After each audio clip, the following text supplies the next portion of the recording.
بسم اللہ الرحمن الرحیم۔ میں ہارون رشید ہوں۔ آج مئی کی 24 تاریخ ہے، شام کے 6 بجنے والے ہیں۔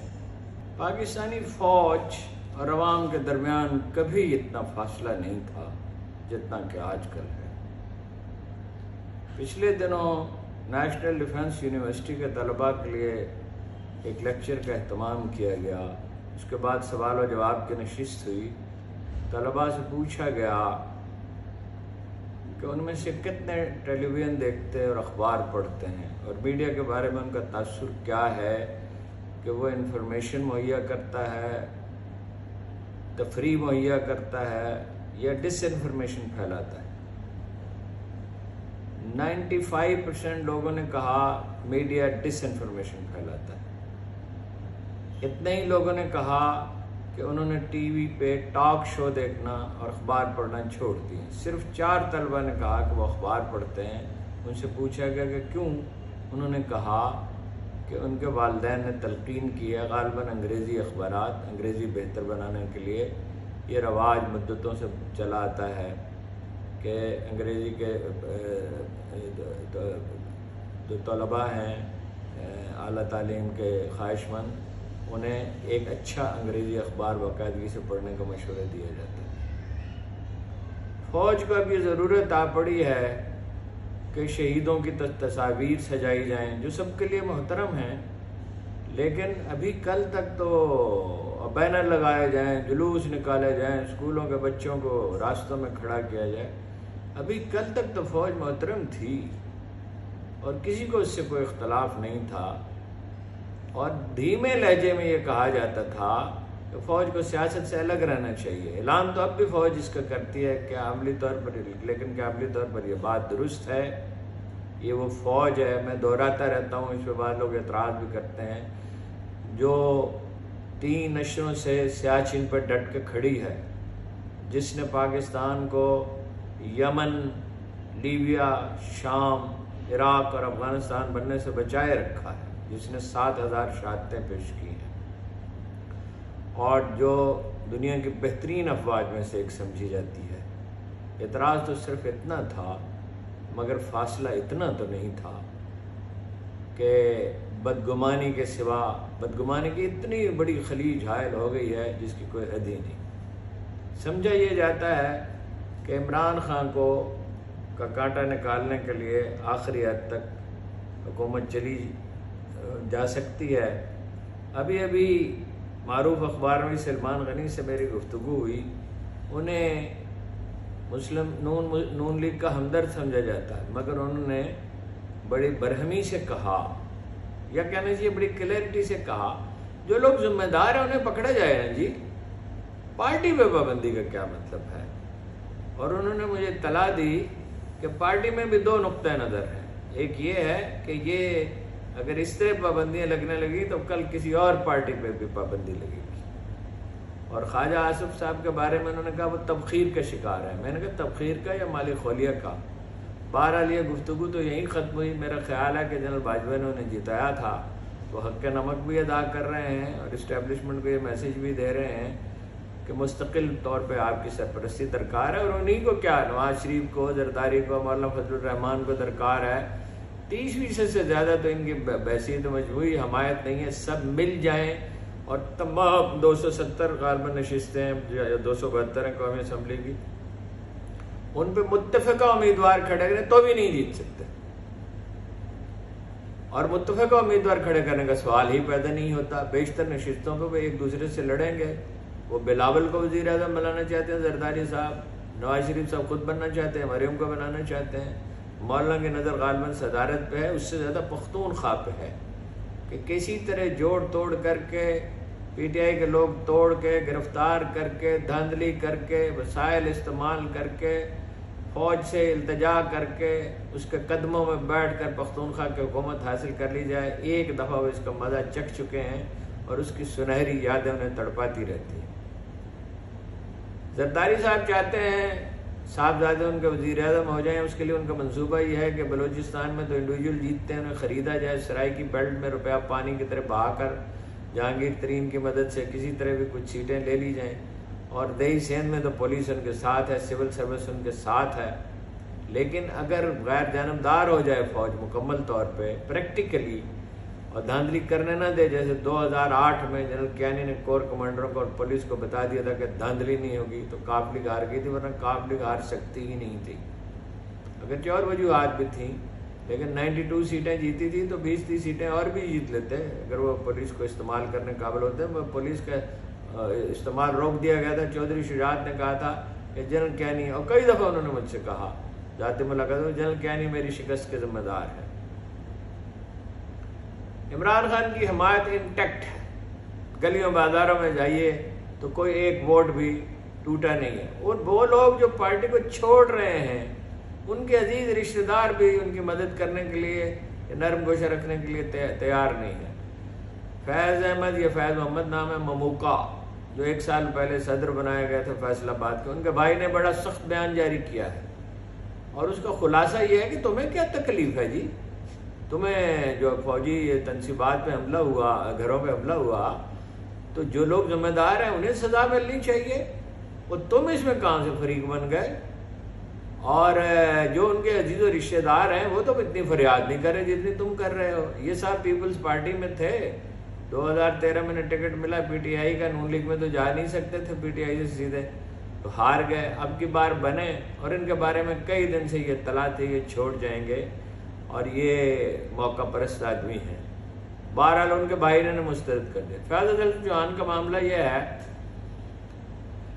2 پہلو ہیں، ایک تو یہ کہ ان کے بھائی اور بہن کو کہا جاتا تھا کہ تنگ کیا گیا، اور رشتہ داروں کو تنگ کیا گیا، خود انہوں نے کہا مجھ پر تشدد کیا گیا، لیکن جب آئے میڈیا کے سامنے تو فرمایا کہ عمران خان ہمیں تربیت دیتے۔ عمران خان تو جیل میں تھا اس دن بھائی، اور تم اچانک رات رات تمہارا موقف کیوں بدل گیا؟ غالباً کوئی ترغیب دی گئی ہے، کہا جاتا ہے کہ فیصل باپڈا کے ذریعے انہیں ترغیب دی گئی، جیسے اس کو بھیجا گیا عامر کیانی کو۔ میں برسوں میں عمران خان سے کہتا رہا اس سے بچو، اس سے بچو، اس لمبے قد والے سے بچو، مگر یہ اب ان کی جگہ صداقت عباسی کو بنا دیا ہے، اس میں بھی ایک دن پچھتائیں گے۔ صداقت عباسی ایک اور قبضہ گروپ ہے، اور ایسے لوگوں کا کیا بھروسہ؟ اس نے گجر خان کی 3 سیٹیں 2013 میں ہار دی تھی، 3500 ووٹ ملے تھے شہر سے، جو امیدوار اس نے چنا تھا، اور سب جانتے ہیں کہ وہ امیدوار اس نے کیوں چنا تھا۔ اور وہ میں نے عمران خان صاحب سے کہا تھا وہ اپنی گلی سے 10 ووٹ نہیں لے سکتا، تو کجا یہ کہ ان کے یعنی 90 آدمی جیت رہے تھے، تو اسی طرح کی غلط بخشیوں کی وجہ سے 34 سیٹیں رہ گئی تھیں، ہر سروے میں 90-91 ان کے سیٹیں تھیں۔ منصوبہ یہ عمران خان کو گرفتار کیا جائے گا اور نااہل قرار دیا جائے گا کہ کسی طرح بھی وہ اقتدار میں نہ آ سکے۔ لیکن ایک بڑا دلچسپ سوال ہے، اس کے باوجود اکتوبر میں الیکشن ہوتے نظر نہیں آتے، کیونکہ اس کے باوجود ان کی پارٹی جیت سکتی ہے، نئے امیدوار پہ ان کی میجارٹی بہت بڑی ہے، اور بالکل کھلی دھاندلی سے جعلی حکومت بنائیں گے تو وہ چلے گی کیسے؟ سیاسی استحکام کیسے آئے گا، اور معاشی ترقی کا حصول تو ناممکن ہو جائے گا۔ اس کا مطلب ہے جو لوگ اس طرح سوچ رہے ہیں انہیں ملک کے نہ معاشی مستقبل کی پرواہ ہے نہ سیاسی استحکام کو کوئی اہمیت وہ دیتے ہیں۔ اور مولانا فضل الرحمان اور نواز شریف اور زرداری کی تو 70% لوگ شکل دیکھنے کے روادار نہیں، چاہے جائے کہ ان کی حکومت کو گوارا کریں تو پھر کیا ایک اور پارٹی بنائیں گے، کوئی متحدہ محاذ بنائیں گے، ابھی یہ کلیئر نہیں ہے۔ عدالت میں سماعت ہوئی ہے آج، نظر ثانی کی جو درخواست کی ہے الیکشن کمیشن نے، تو ان کے دلائل مکمل ہو چکے، تھوڑے سا میرا خیال کر وہ وکیل ان کا دلائل دے گا، پھر پی ٹی آئی کی باری آئے گی، اور امکان یہ ظاہر کیا جا رہا ہے کہ کل ہی فیصلہ سنا دیا جائے گا۔ چیف جسٹس نے غیر معمولی تحمل کا مظاہرہ کیا ہے، جس پہ انہیں خراج تحسین پیش کیا جانا چاہیے، لیکن بہرحال تحمل کی ایک آخری حد ہوتی ہے، عدالت کا کام فیصلہ صادر کرنا ہے، اب انہیں فیصلہ کرنا چاہیے۔ پنجاب کا الیکشن ہے موضوع، پنجاب میں الیکشن کا حکم انہیں جلد از جلد دینا چاہیے، اگر وہ سمجھتے ہیں، اور وہ سمجھتے ایسا ہی ہیں، وہ یہ بات کہہ چکے ہیں، اور پنجاب میں الیکشن کا حکم دے دیا گیا تو چاہے اس پہ عمل درآمد ہو یا نہ ہو، نفسیاتی طور پر صورتحال تبدیل ہونے لگے گی۔ قاضی فائد عیسیٰ پہ بہت تعجب کا اظہار کیا جا رہا ہے. انہوں نے یہ ذمہ داری قبول کیسے کر لی؟ انہوں نے بنیادی سوال اٹھایا ہی نہیں. اچھا قاضی صاحب جس بینچ میں موجود ہیں وہاں دوسرے تو کوئی بول نہیں سکتا, تو وہ انہوں نے یہ ذمہ داری قبول. بنیادی سوال تو یہ ہے کہ چوری شدہ مواد پہ تو کوئی قانونی کارروائی نہیں ہو سکتی, تو پہلے تو چوری شدہ مواد جو ہے اس کو سراغ لگایا جائے نا, یہ کس نے کیا ہے, اور اگر جو لوگ اس کے ذمہ دار ہیں انہیں سزا دی جائے. مگر یہ سوال سرے سے زیر بحث نہیں ہے, اس پہ کسی نے پپتی کسی. میں تو خیر اس کے حق میں نہیں ہوں کہ ججوں پہ پپتیاں کسی جائیں, کہ نون لیگ کا دفتر قائم ہو گیا سپریم کورٹ میں. ججوں کو اپنے وقار کا کچھ خیال ہونا چاہیے. نقطہ نظر ان کا, میں تو قاضی صاحب کی دیانت پہ انگلی نہیں اٹھاتا. کبھی میں نے یہ نہیں کہا کہ وہ ایک بددیانت آدمی ہے جیسے کہ بعض لوگ کہتے ہیں. اور میرا یہ بھی خیال ہے وہ چیف جسٹس بنیں گے تو ان کا رویہ بدل, ذمہ داری سر پہ آ پڑتی ہے تو رویے بدل جاتے ہیں. اس وقت شاید وہ اتنے سخت گیر اور بے لچک نظر نہ آئے جتنے اب وہ نظر آتے ہیں. اور جج بہرحال جج ہوتا ہے, وہ پولیٹیکل ورکر تو نہیں ہوتا. فوجی کور کمانڈر لاہور کے دفتر پر حملے میں ایک اور نیا سوال اٹھا ہے. یہ دعویٰ کیا گیا ہے کہ یہ رانا ثناء اللہ صاحب نے مینیج کیا آئی بی کی مدد سے اور ڈیفنس منسٹری کے کچھ کارندوں کی مدد سے. جن لوگوں نے یہ دعویٰ کیا ہے انہوں نے نہایت شائستگی سے اپنا موقف بیان کیا اور کہا ہے کہ چیف آف آرمی اسٹاف یا عسکری قیادت بحیثیت مجموعی اس کی ذمہ دار نہیں. اس کے ذمہ دار رانا ثناء اللہ ہیں جو لوگوں کو استعمال کرنے میں کامیاب رہے. پنجاب حکومت نے اس پہ جے آئی ٹی بنائی ہے. جے آئی ٹی کیا مطلب ہے؟ وہی قاتل, وہی شاہد, وہی منصف ٹھہرے. بھائی عدالتی کمیشن بنائے, جوڈیشل کمیشن بنائے, عدالت فیصلہ کرے کون اس کا ذمہ دار ہے. جے آئی ٹی کے فیصلے پہ اور پنجاب حکومت کے فیصلے پر پنجاب حکومت کے کہنے پہ کون مانتا ہے کہ واقعہ کیا ہے؟ اس کی پوری تحقیقات ہونی چاہیے. ہاں, جو لوگ ذمہ دار ہیں انہیں سزا دی جانی چاہیے. اور یہ جواز قابل قبول نہیں ہے کہ یہ اکسایا گیا. اکسانے والوں کا جرم اپنا ہے, منصوبہ بندی کرنے والوں کا جرم اپنا ہے اگر ایسا ہوا ہے. لیکن جو لوگ وہاں گئے اور اس عمل میں شریک ہوئے وہ مستحق ہیں. یہ الگ بات ہے کہ راہ چلتوں کو بھی پکڑا گیا ہے. جو لوگ اس علاقے میں موجود تھے اس وقت, خواہ وہ وہاں سے گزر رہے تھے, ایسے لوگوں کو بھی پکڑا گیا ہے. اور افسوسناک ہے وہ سلوک جو خواتین اور بچوں کے ساتھ کیا جا رہا ہے. اور اس کا مطلب تو دوسرا ہے. اس کا مطلب یہ قانون کوئی چیز ہی نہیں ہے, انصاف کوئی چیز نہیں ہے. طاقت کے بل پر حکومت کی جائے گی. تو اس کو برما بنانا چاہتے ہیں کیا؟ پاکستان تو برما نہیں بن سکتا. پاکستان تو مڈل ایسٹ جیسا کوئی ملک میں نہیں بن سکتا. یہاں تو سوشل میڈیا ہے, اس کو بند کرتے ہیں. میڈیا تو برباد ہو چکا. مین اسٹریم میڈیا کا تو کوئی اعتبار اور کوئی ساکھ باقی نہیں ہے. چند انڈیویجول ہیں جن کی کوئی ساکھ ہے.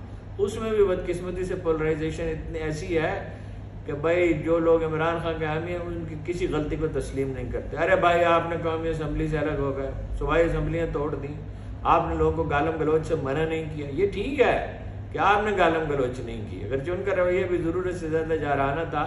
مگر جو گندی گالیاں بک رہے تھے, فیاض حسن چوہان تھے مثلا جو ان کے ہمدرد کہہ رہے تھے, اس سے ڈس ایسوسیٹ کرتے, وہ انہیں روک نہیں سکتے تھے. اس لیے کہ آزادی اپنے آغاز میں غیر ذمہ داری کا ایک طوفان لاتی ہے, لیکن اس سے ڈس ایسوسیٹ تو کرنا. میں تو ان کی خدمت میں عرض کیا کہ آپ کو اجلت کیا ہے خان صاحب؟ اکتوبر میں الیکشن ہو, نومبر میں ہو, دسمبر میں ہو, آپ کو جیتنا ہے. اس اسنا میں اپنا کام کریں, تیاری کریں. اللہ کی کتاب کہتی ہے آسان تکرہوا شیئا فہو خیر لکم وآسان تحبوا شیئا فہو شر لکم.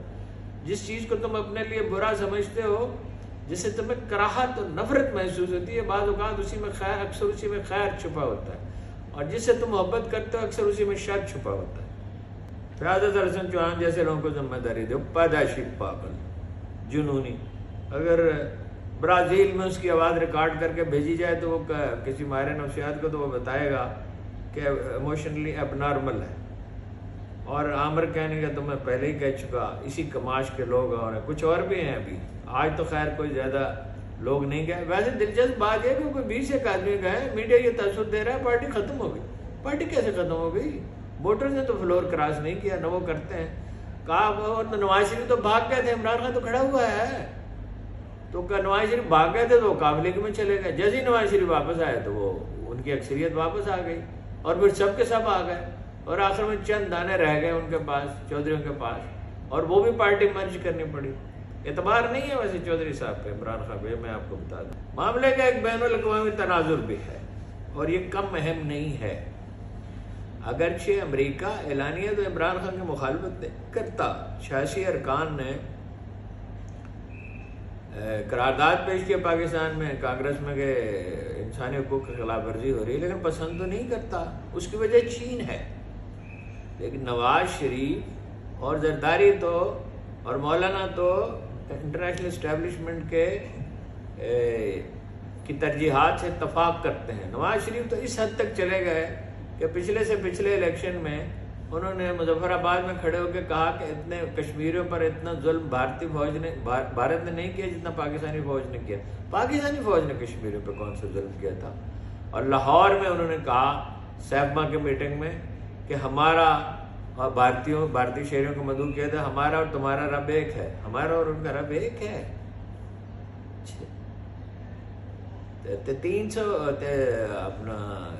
3,000 کوئی بت ہیں, مختلف بت, سونپ, درخت جن کی وہ پوجا کرتے ہیں, وہ بتوں کے پوجا. اور ہم بھی آلو گوشت وہ کھاتے ہیں, وہ بھی آلو گوشت. وہ اللہ کے بندے, وہ تو گوشت ہی نہیں کھاتے. ابھی 50-60 سال ہوئے انہوں نے پیاز کھانا شروع کیا ہے کیونکہ وہ مسلمان لائے تھے, اس لیے پیاز تک تو وہ کھاتے نہیں تھے. اور وہاں گئے جب انڈیا کے دورے پہ اعلان یہ کیا کہ میں اپنا مشورہ کروں گا, لیکن کانسنٹ دے چکے تھے. اور وہاں پاکستان مخالفین سے ملے اور ہائی کمیشن کو اس کی اطلاع نہیں دی. کلبھوشن یادیو کا نام نہیں لیتے, کشمیر کا ذکر نہیں کرتے. انڈین مسلمانوں کا جو قتل عام ہو رہا ہے کشمیریوں میں, جس طرح اس کا بے دردی سے خون بہایا جا رہا ہے, بچے اور عورتیں اٹھائی جا رہی ہیں, کم سن بچوں کو اغوا کیا جا رہا ہے, اس کا نام نہیں لیتے نواز شریف صاحب. اور زرداری صاحب کیا ہیں, اے این پی کے ورکر رہے ہیں, اے این پی کے, اور ان کی تو غرض اسی سے ہے کہ بھائی سندھ میں ان کی حکومت رہے اور لوٹ مار جاری رکھے. کوئی کہیں سے کبھی کوئی ایسی آواز بھی اٹھتی ہے. ویسے پیپلز پارٹی اس کے حق میں نہیں ہے اپنی ساری, اس کے باوجود سیاسی فراست قدرے زیادہ مظاہرہ انہوں نے کیا ہے کہ بھائی پارٹی پر پابندی لگائے. سینیٹر فرحت اللہ نے تو سختی سے کہا ہے یہ جشن منانے کا وقت نہیں ہے. یعنی دوسرے الفاظ میں یہ کہ عبرت حاصل کرنی چاہیے. اچھا, اب ایک سوال یہ ہے کہ زور زبردستی سے ایک حکومت بنا دی جاتی ہے, بنا دیں, چلے گی کیسے؟ سیاسی استحکام نہیں ہوگا تو معاشی ترقی کیسے ہوگی؟ ڈالر کی قیمت کو بڑھنے سے کیسے روکیں گے؟ آئی ایم ایف سے قرضہ کیسے لیں گے؟ سعودی عرب اور امارات اور چین کیسے مطمئن ہوگا؟ آپ کی سرزمین پہ تو کھڑے ہو کے ان کے وزیر خارجہ کہہ گئے کہ بھائی یہ باہمی کشمکش ختم کریں, اور اس سے زیادہ صاف الفاظ میں تو نہیں کہہ سکتے تھے وہ سیاسی استحکام پیدا کریں. عمران خان مذاکرات پہ آمادگی ظاہر کر چکے ہیں, اس سے زیادہ وہ کیا کر سکتے ہیں؟ یہی ان سے تقاضا کیا جا رہا تھا.